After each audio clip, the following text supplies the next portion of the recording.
سلااوتان لێبێت و ئەم کاتتان باش.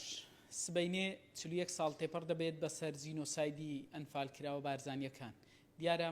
بەڕێبەراتی گشتی شەهید و ئەنفالکراوانی سۆران ئەمڕۆ لە ئیدارەی سربەخۆی سۆران بە هەمانجی لەگەڵ زانکۆی سۆران دیدارێکیان هەیە لەبارەی ئەم یادە و کۆمەڵێک پرسیاری تر کە تایبەتن بە کەسوکاری شەهید و ئەنفالکراوان لە سنووری ئیدارەی سربەخۆی سۆران. میوانداری کەریم کاو بەڕێبەری گشتی شەهید و ئەنفالکراوانی سۆرانم کردووە کا کەریمە گەروەی تێرە سلااوت لێبێت. 1 ساڵ تێپەڕ دەبێت بەسەر جینۆساید بارزانیەکان. دەمەوێت بزانم دیدار و وەمەڕاستیمەکان هیچ بابەتێک بەڕێوەچێت لە سنووری ئیدارەی سەربەخۆی سەرەتا سەری ڕێز و نەوازشدا دەنوێنین بۆ قوربانیانی گەلەکەمان و لە نێویدا کە ئەم یادەمان لە پێشە بەیانی 41مین ساڵیادی جینۆسایدکردنی بارزانیەکانە زامێکە کە تا ئەمڕۆژ بەردەوامە وەکو هەستکردن بە پرسیارەتی و ئەرچی خۆمان دیدارێکمان ئەمڕۆ سازداوە بە هەمانجی لەگەڵ ئیدارەی سەربەخۆی سۆران و زانکۆی سۆران لە هۆڵی ئیدارەی سەربەخۆی سۆران بەڕێوە دەچێتن کە پێک دێتن لە چەند پانێڵێک کە پانێلیستەکان لەسەر بواری جیاواز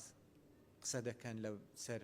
جینۆسایدی بارزانیەکان لە ڕووی قانونی لە ڕووی سایکۆلۆژی و سۆسیۆلۆژیەوە و لە ڕووی ئەوەی کە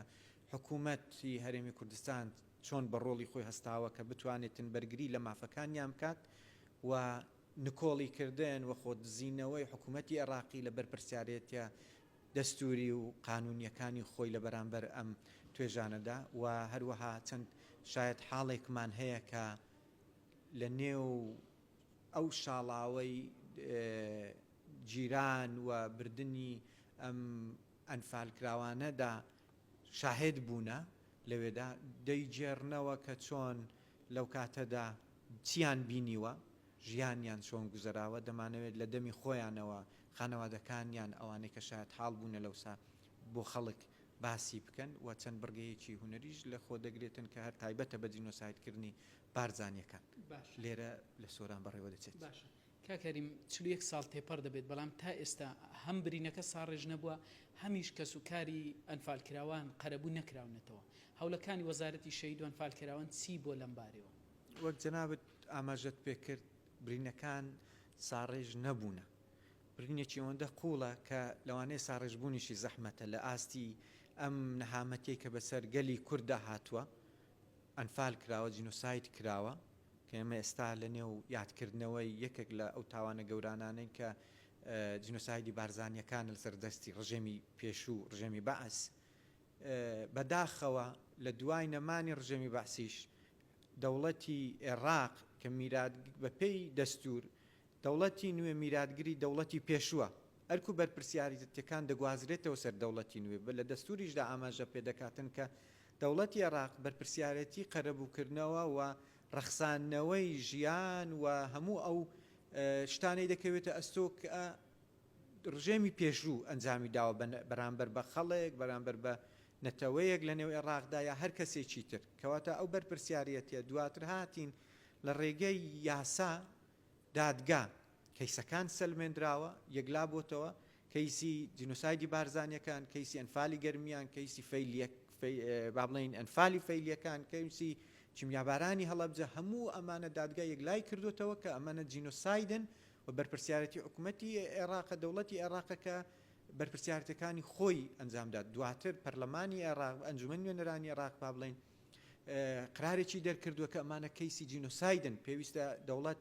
پابەندی بێتن بەڵام هەنگاوی دواتر کە دەکەوێتە سەرجەتی تەنفیزی حکوومەتی عێراق هیچ هەنگاوێکیان لەم بارەوە نەهاویشتووە خۆیان لێ دزیوەتەوە و نەهاتوون بەرپرسیارەتەکە کە دەست پێ دەکات بە داوای لێبوردنکردن لە خەڵکی و خانەوادەی ئەنفال کراوان لە گەلی کورد کە ئەم ستەمەیان بەرامبەر کراوە و دواتر بێنە سەر ئەوەی کە قەرەبوو بکرێنەوە هەتا وەکو ئێستا لەژێر هیچ فشارێکدا کە حکوومەتی هەرێمی کوردستان لە هەموو کابینەکان و ئێستا لە کابینەی نوێن بە تایبەتی جەختی لەسەرەوە کردوتەوە کە حکوومەتی عێراق بێ ئەم بەرپرسیارانەتە هەڵ بگرێتن. وەزارەتی شەهیدان وەکو وەزارەتی معنی بە بەردەوام لە کۆنتاکدا بووە بۆی کە بتوانێتن هەوڵی چرتر بدات لەگەڵ حکوومەتی عێراق سەرۆک وەزیران بیندراوە سەرۆک کۆمار بیندراوە ئەوانە بەڵام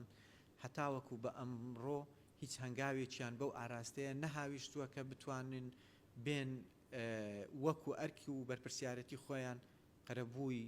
خانەوادە و قوربانیانی جینۆساید و ئەنفال و چیمیاباران بکەنەوە لە هەرێمی کوردستان. باشە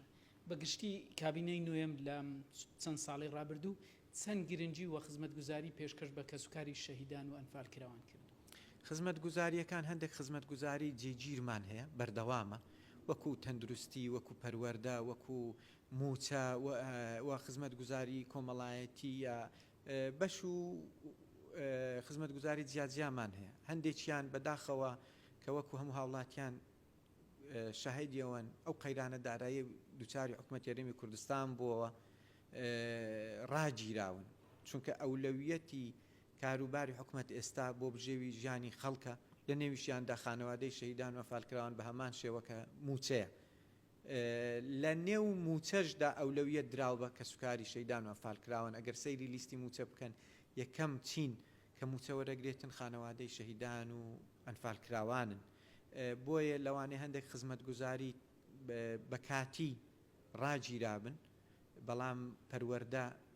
خزمەتگوزاری پەروەردە کە دابین دەکرێت بۆ کەسوکاری شەهیدان کچ و کوڕی شەهید پارەی خوێندنیان بۆ دەدرێت ئەگەر لە قوتابخانە و خوێندنگا و با بڵین زانکو ئەو مەعاهدی ئەهلی بخوێنن تەندروستی ئێمە پشتگیریان دەکەین لە حکوومەت بەبێ بەرامبەر چارەسەریان بۆ دەکرێتن و لە کەرتی تایبەت لە نەخۆشخانە ئەهلیەکان بە پێی ڕێنمای وەزارەتی تەندروستی و وەزارەتی شەهیدان کە دەبێت 150 داشکانیان بۆ بکرێت بەداخەوە ئیڵێم هەندێکیان پابەندن هەندێکیان نا کار لەسەرەوەش دەکەین لەگەڵ وەزارەتی تەندروستی لەسەر خەتین بۆ گرفتانش چارەسەر بکرێت موچە بەردەوامە زەوی دابەشکراوە و بەردەوامە لە دابەشکردن ئەوانەی کە تا ئێستاش وەریان نەگرتووە خەریکی ئامادەکارین لیست و شت دەکرێتن بۆ ئەوەی کە لەگەڵ ئەوەی کە ئێستا هەیە بۆ ئەوانیش دابین بکرێتن یەکەی نیشتە جێبوون بۆ شەهیدانی شەڕی داعش لە هەندێک لە پارێزگاکان دابین کراوە لە هەوڵی ئەوەیدان لە پارێزگای هەولێر و ئیدارەی سەربەخۆی سۆران و ئەوانشکاری لەسەر بکرێتن لە داهاتوودا بۆیان دابین بکرێتن کەواتە خزمەتگوزاریەکان وەک باسم کرد بەشێکی زۆریان بەردەوامن و تا ئێستا هەر گرفتێکی تریشیان هەبێت ئێمە بتوانین هاوکار و پاڵپشتیان بیت لە هەر بوارێکی تر بێت لەگەڵیان هاوکاری دەست خۆشکەر کردی. سپاس بۆ ئێوەش سپاس بۆم دەکەتە